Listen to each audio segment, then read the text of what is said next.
Monaco est le deuxième plus petit pays du monde, si minuscule que l'on peut le traverser à pied en moins d'une heure. Pourtant, il abrite plus de milliardaires au kilomètre carré que n'importe quel autre endroit sur Terre. Lorsque ce micro-État ultra riche a manqué d'espace, il a lancé un méga projet à 2 milliards de dollars pour repousser la mer Méditerranée elle-même, le Mara Terra. Cette expansion ne crée pas seulement de nouveaux biens immobiliers de luxe, elle redéfinit ce qui est possible lorsque la richesse illimitée rencontre l'innovation en ingénierie. Le problème de Monaco est simple, il n'y a plus de place. Avec seulement 0,78 miles carrés, ce micro-État est plus petit que Central Park à New York, mais il abrite 39 000 habitants, ce qui en fait le pays le plus densément peuplé de la planète. Mais la densité n'est pas le véritable sujet ici.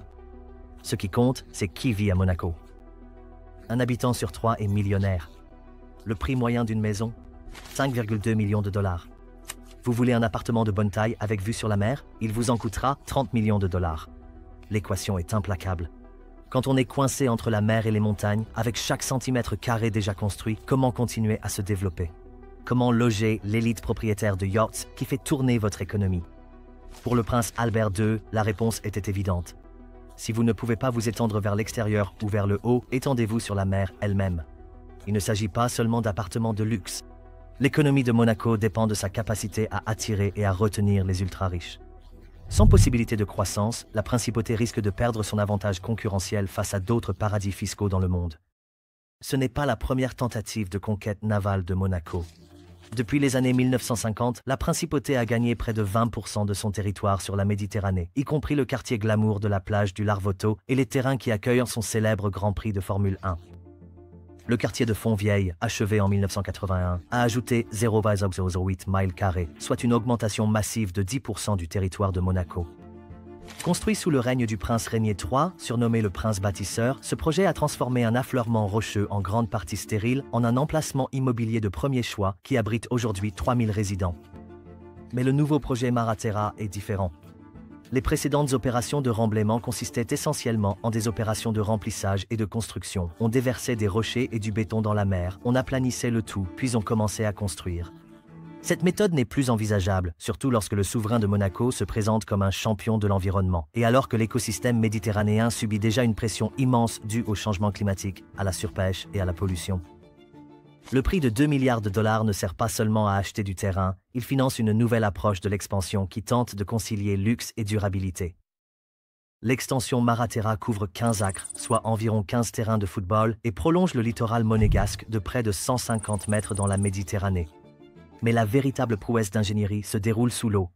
Contrairement aux méthodes traditionnelles de remblaiement qui consistent simplement à déverser du béton et des rochers sur le fond marin, Mara Terra repose sur une fondation de 18 caissons en béton massif. Chacun d'eux mesure 7 étages de haut et pèse 10 000 tonnes, fabriqués à terre, puis remorqués en mer et immergés à des emplacements précisément cartographiés. La logistique à elle seule est vertigineuse. Chaque caisson a nécessité 3800 mètres cubes de béton, soit de quoi remplir une piscine olympique. Une usine spécialisée a été construite uniquement pour produire ces structures gigantesques qui ont ensuite été transportées par barge jusqu'à leur emplacement final. Ces caissons creux en béton n'ont pas simplement été déposés sur le fond marin. Les ingénieurs ont d'abord dû retirer 500 000 mètres cubes de sol meuble instable et les remplacer par une fondation plus stable. Chaque étape devait prendre en compte les risques potentiels de séisme, car Monaco se trouve dans une zone d'activité sismique. La conception devait également résister aux tempêtes de plus en plus violentes de la Méditerranée, conséquence directe du changement climatique. Des modèles informatiques ont simulé des tempêtes centennales afin de garantir que les structures puissent résister à des vagues atteignant 8 mètres de haut. Les caissons eux-mêmes ont été conçus avec des ouvertures et des surfaces texturées pour encourager la colonisation par la vie marine.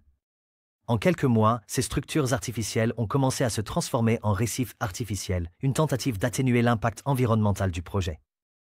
Une fois les caissons en place, l'espace entre eux et le rivage d'origine a été comblé avec 1,5 million de tonnes de sable importé de carrières du nord de l'Italie. Ce n'était pas n'importe quel sable.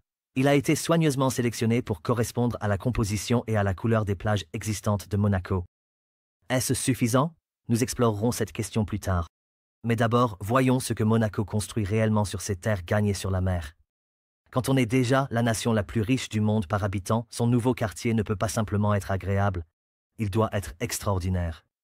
Maraterra accueillera environ 1000 résidents ultra-riches dans 120 appartements de luxe. La pièce maîtresse est un gratte-ciel saisissant en forme de voilier, conçu par le célèbre architecte Renzo Piano, un clin d'œil délibéré à l'héritage maritime de Monaco. Le design de Piano n'est pas seulement esthétique, il est aussi fonctionnel. La forme incurvée du bâtiment minimise la résistance au vent, un aspect crucial pour une structure construite sur des terres artificielles. Sa façade en forme de voile intègre des panneaux photovoltaïques qui génèrent jusqu'à 40% des besoins énergétiques du bâtiment.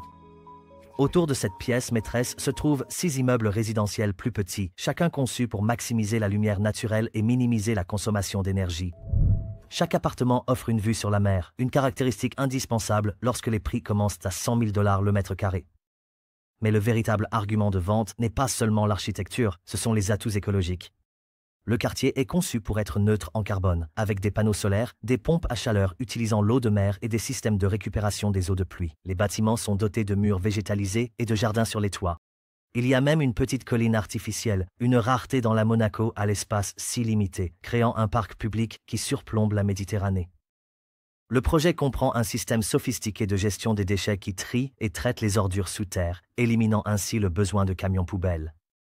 Des capteurs intelligents surveillent en temps réel la qualité de l'air, la consommation d'eau et d'énergie, ajustant les systèmes pour une efficacité maximale. Les voitures, elles sont reléguées sous terre.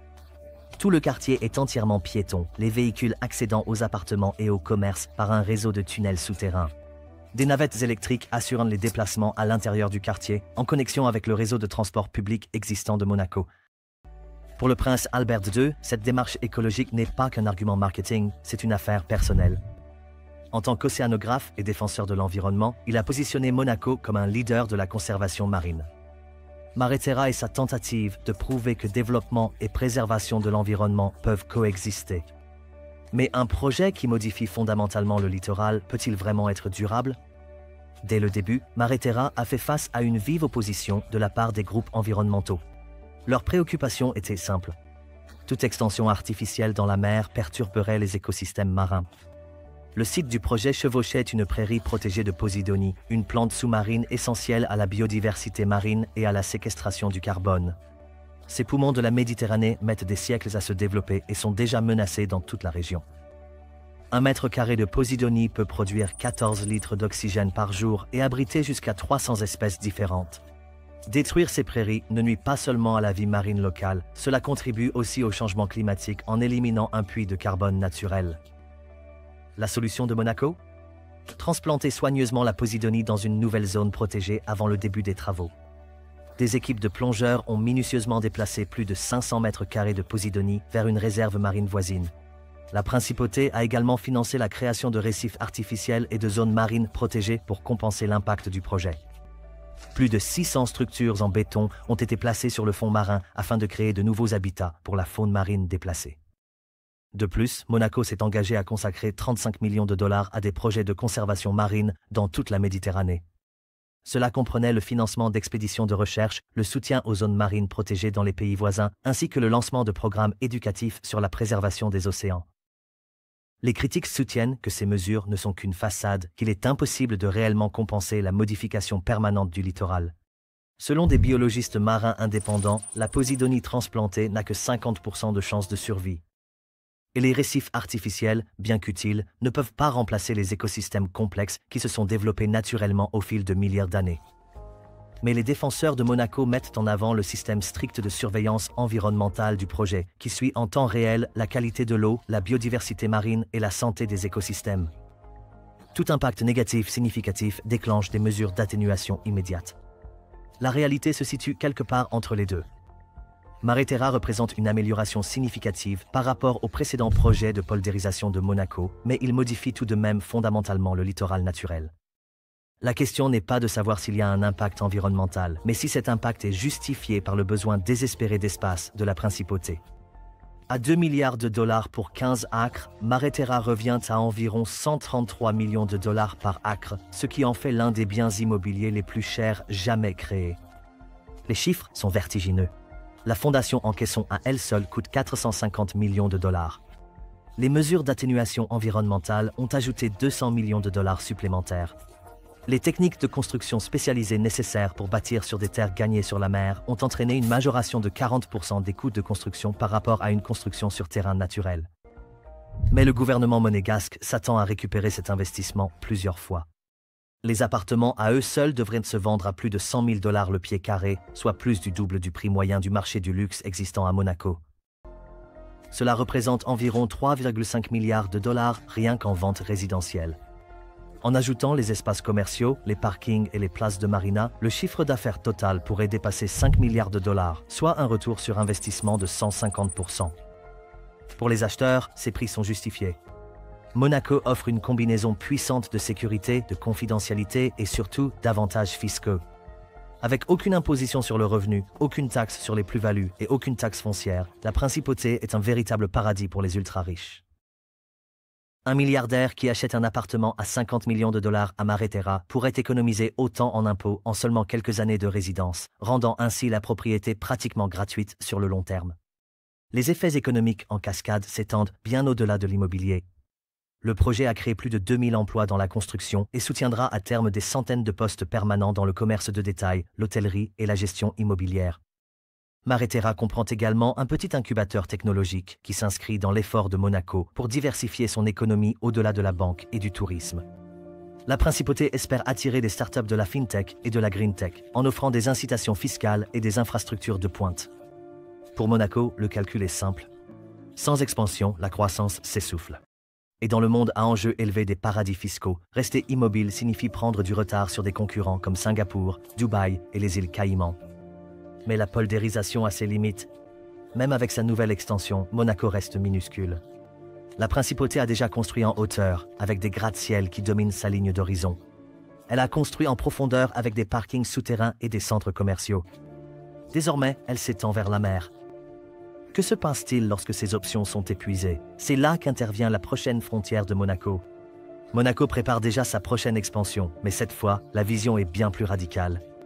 Des quartiers flottants qui ne se contentent pas d'étendre le littoral, mais créent de tout nouveaux espaces immobiliers au-dessus des vagues. Les premiers concepts présentent des plateformes flottantes modulaires, pouvant être agrandies ou reconfigurées selon les besoins, une solution qui pourrait potentiellement causer moins de perturbations environnementales que la poldérisation traditionnelle. Ces structures flottantes seraient ancrées au fond marin, mais monteraient et descendraient au rythme des marées. Les plans préliminaires incluent des espaces d'observation sous-marins, permettant aux résidents de vivre à la fois au-dessus et en dessous de la surface de l'eau. Est-ce là l'avenir du développement urbain dans les villes côtières confrontées à la montée des eaux et au manque d'espace? Ou bien est-ce un nouvel exemple de la façon dont les ultra-riches vivent selon des règles différentes du reste d'entre nous? Dites-nous ce que vous en pensez dans les commentaires. Si vous avez apprécié cette vidéo, n'oubliez pas de vous abonner et de regarder la suivante qui s'affiche à l'écran. Merci de nous avoir regardés.